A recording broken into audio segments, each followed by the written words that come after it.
some emergency that she could not give it. Also, it was given to me last minute, so I mixed between the slides of Griffiths and my slides for Griffiths not to be surprised. So I will try to cover in this short time the management of inhibitors, which is a very complex problem. So generally, inhibitors, and sorry that also it's blurred. It's not your vision, it's blurred. So it's a high affinity immunoglobulin IgG alloantibodies against factor 8 or 9, commonly subclass 4 or mixed 1 and 4. And neutralizing these antibodies neutralize the procoagulant activity of factor 8 or factor 9. We actually have several types of inhibitors. We have the high responders, when you can see here, or the persistently high titer inhibitors. We may also have the low responders below 5, or those that can rise anamnestically in response to treatment. So sometimes you find the inhibitors, the patient develops inhibitor, and if he stays for some time without factor 8 infusions, the inhibitors will subside, and sometimes they are below detection limit. But once you give the factor, it has an anamnestic response. Prevalence, it is around 30% for factor 8 and 35% for factor 9. So it's a low, very prevalence, but I mean it's very lucky because these are notorious antibodies, and management of such factor 9 inhibitors is really a problem. The measurement is in Bethesda unit, and one Bethesda unit is the unit that will neutralize 50% activity of an infused unit of factor 8. So, what are the patients are at risk? Who are the patients that are at risk of development? There are several factors. Immunological, if they have immunoregulatory gene polymorphism or immune modulation. Genetics, the disease severity, the type of factor 8 mutations, the family history, the race and ethnicity, and treatment mode of administration, intensity of treatment regimen, age at first exposure, and factor 8 proteins. So we have several factors contributing to the development of inhibitors. It's only not the issue of the type of the treatment that is infused to the patients. So I will shortly, because in the interest of time, I will not cover all the things, but I will give highlights. So here we can find that according to the type of gene mutation or is the risk of the inhibitors. So we have higher risk in patients with large deletions or light chain nonsense mutations or intron 22 inversions, and then for the others, the risk is going down. So the genetic mutation for the patient may predetermine the risk of inhibitor development.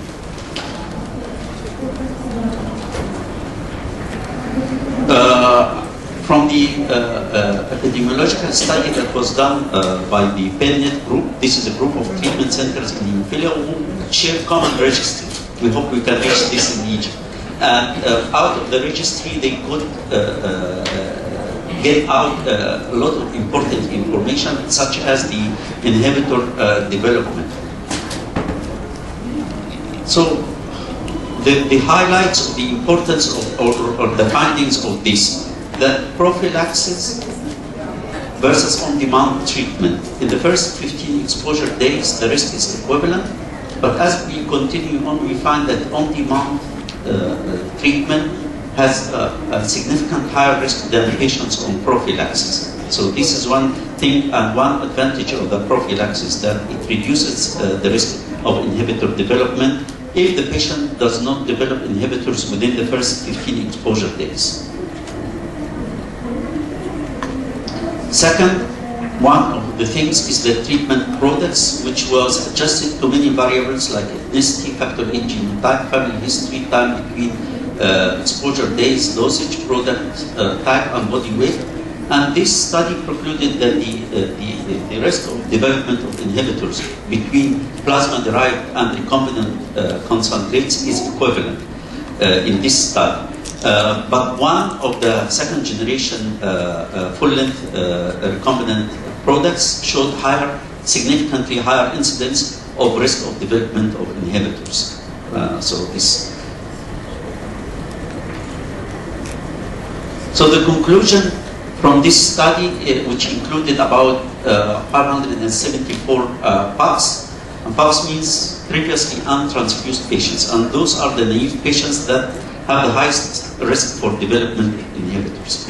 177 developed inhibitors, 116 high-peptide inhibitors.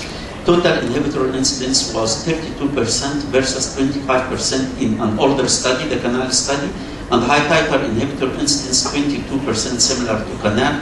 More patients detected with low titer inhibitors, and peak moments at first exposure increased inhibitor risk up to 3 times, meaning that if I treat a patient at first instance, for example, like a baby bleeding after circumcision, and I give an intensive therapy as a first exposure, this would increase the risk 3 times compared if we start smooth prophylaxis. Similar inhibitor incidence for recombinant and plasma-derived, higher inhibitor risk for second generation full-length recombinant products, relative risk unadjusted 1.37 for all inhibitors and 1.47 for high-titer inhibitors for this particular type of product. And after adjustment, the relative risk increased to 1.6. So it was concluded that this type of product is high risk for the PAPs, and it can be used later on. So start with another product. But then there was in the ASH the results of the first results of the CPET study, and you contributed in this with Rishams as well, and contributed with a significant number of patients, which concluded that recombinant factor VIII product class was associated with a 1.87-fold higher incidence of inhibitor than plasma-derived factor VIII plus. The difference remained even when second generation full-length recombinant factor VIII concentrates was excluded from the analysis. The result of this randomized study have implications in choice of product for PAS. So, and this created a huge debate. I think the official paper is not published yet. It was only a presentation by Flora in the ASH, and we expect a lot of discussions on this. But the more important is what's the impact of inhibitors on the patients. Normal therapy fails, difficult to control hemostasis, increased morbidity and mortality, and decreased ability to perform needed or elective surgery. So generally, the quality of life is very, very bad for patients with inhibitor if they do not have access to proper management. So how we manage? We have long-term treatment, immune tolerance induction, and shorter-term, which is treatment of bleeding episodes and treatment of patients that will go into surgery. There was a paper that was published in 2012, I think, which has the immune tolerance induction in hemophilia evidence of the way forward by Donna De Micheli.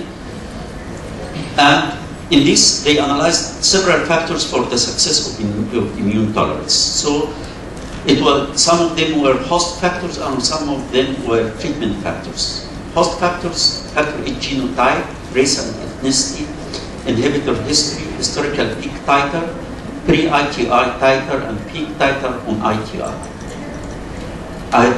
For the interest of time, I will not be able to go into all these, but I will try to get the treatment factors, factor VIII treatment dose, factor VIII product type, age at ITI initiation, ITI interruption, and immune modulation. So, this is the clinical evidence for the different parameters. So, for example, the start of ITI, they recommend most of the centers to start below 10 Bethesda units. So even if you have a high titer inhibitor, you should wait until and I think in ancients and abolition. You will start soon an ITI trial with Milan. For the patients who developed inhibitors, this is under preparation. Avoid anamnestic bypass. ITI start factor 8 dosing. Which dose do you choose, the low dose or high dose? The factor 8 product type, whether it is plasma-derived or recombinant or plasma-derived rich in von-Willebrand factor, and the immune modulation, if you need to do immune modulation in conjunction with the infusions of factor 8. So, the scheme that was proposed in this paper, the diagnosis of inhibitor above 5 and below 200 Bethesda unit, wait until inhibitor titer goes to below 10 Bethesda units. And then it was randomized into high dose, 200 international unit factor 8 per kg per day, or 50 international unit per kg 3 times a week. This is the high dose and this is the low dose. The negative inhibitor recovery was less, if less than 66% continue ITI and recheck recovery monthly for the factor 8 recovery. Negative inhibitor with recovery above 66% check half-life 3 monthly till more than 6 hours, meaning that the factor 8 half-life becomes more than 6 hours. And 12 months follow-up, tail off high dose R inhibitor 3 monthly and half-life at 12 months, and then it was the end of the study. So, success in this trial, 66 of 115 patients reached endpoint.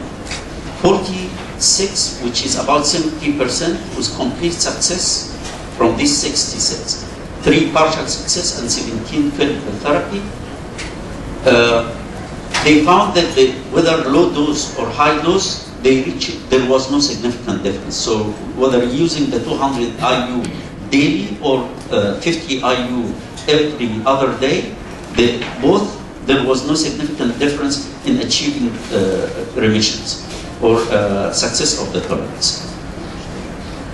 Times taken to achieve negative titer, there was no significant difference, nor normal recovery, no significant difference, tolerance, no significant difference, but the high dose ITI could achieve this in a shorter time. This was the significance, that they probably could achieve between 3 to 6 months, and the other one between 6 and 12 months. So this was the difference between the low dose and the high dose. Also noted that, of course, the breakthrough bleeding episodes were higher in the low titer than in the low dose than in the high dose. So there was a need to use the bypassing agents more frequently in the low dose immune tolerance compared to the high dose immune tolerance. So the success is correlated mainly to 3 parameters: peak hysterical inhibitor titer, peak titer on the start, and peak inhibitor titer on ITI. So these were the significant parameters that can predict the success of the ITI. And then there is the rescue. If you have the ITI, if you fail, you may try to rescue this by introducing either the rituximab or the immune plasmapheresis, which is the bone marrow protocol. Sorry, I have to say this.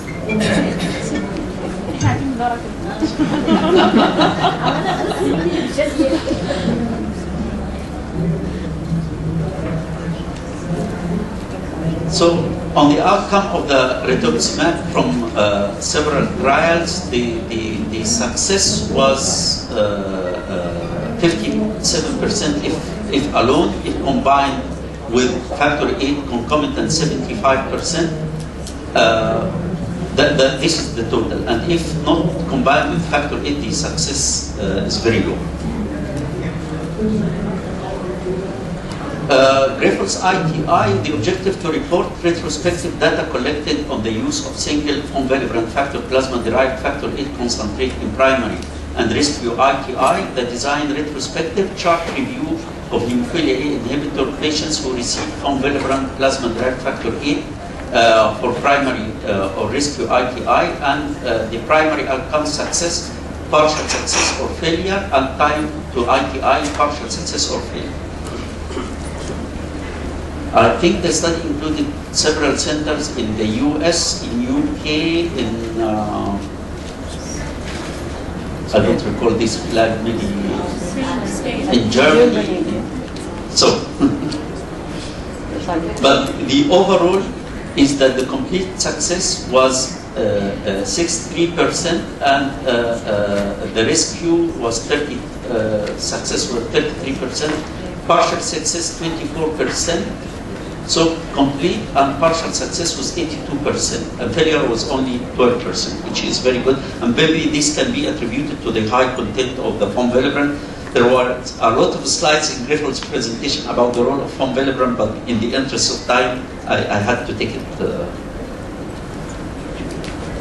And then they have also the registry, the objective of which is to assess patients' response to ITI with alphanate or COA8, including complete success, partial success, or failure per international consensus criteria, to assess patients' tolerance to ITI using the product to estimate frequency of targeted adverse events during ITI with alphanate. Secondly, to evaluate caregiver and patient where applicable quality of life before, during, and upon successful completion of ITI, to evaluate adherence to ITI, to assess bleeding rates before, during, and after treatment, to assess long-term maintenance of response, and estimated that 100 patients from 20 to 30 centers will participate over a period of up to 10 years. Of course, I don't know what's the progress of this study, but maybe this can be demonstrated here. Regarding inhibitor control or ITR for factor 9, this is much more difficult, because one important phenomenon is that if we infuse factor 9 in patients who already develop factor 9, they are very likely to have a very severe anamnestic reactions, which complicates the therapy very much. So the consensus is to start first immunosuppressive therapy to suppress the immune response, and consequently to avoid the anamnestic reactions, and later on to start to infuse the factor 9 to try to control the inhibitors. So this is the typical scheme here. You start with the immune suppressive therapy until you get down with the inhibitors, and then you start to infuse factor 9 in order to get down the inhibitors and increase the recovery of factor 9. So in summary, ITI success rate,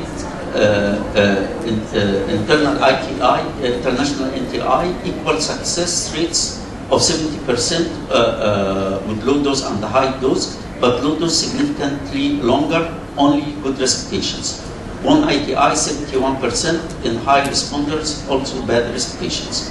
So, I mean, the high ITI is equivalent for high and low risk, but maybe the low dose, we have to try it in the lower risk. The high dose protocol has lower number of bleeds, 2.2 times less bleeds in high dose. Success is influenced by only peak titer during ITI for the international, and one ITI peak titer for the cath a number of bleeds.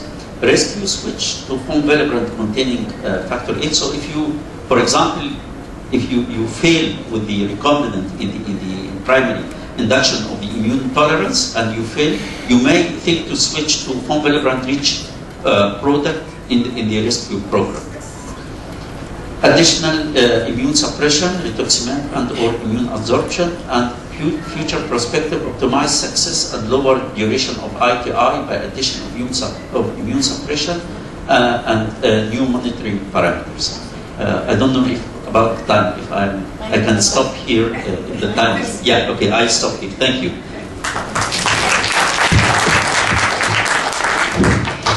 Thank you very much, Dr. Magdi. It's really interesting how we advance in the management of hemophilia, and with each advancement we face problems and we try to solve it. So I hope to keep on advancing.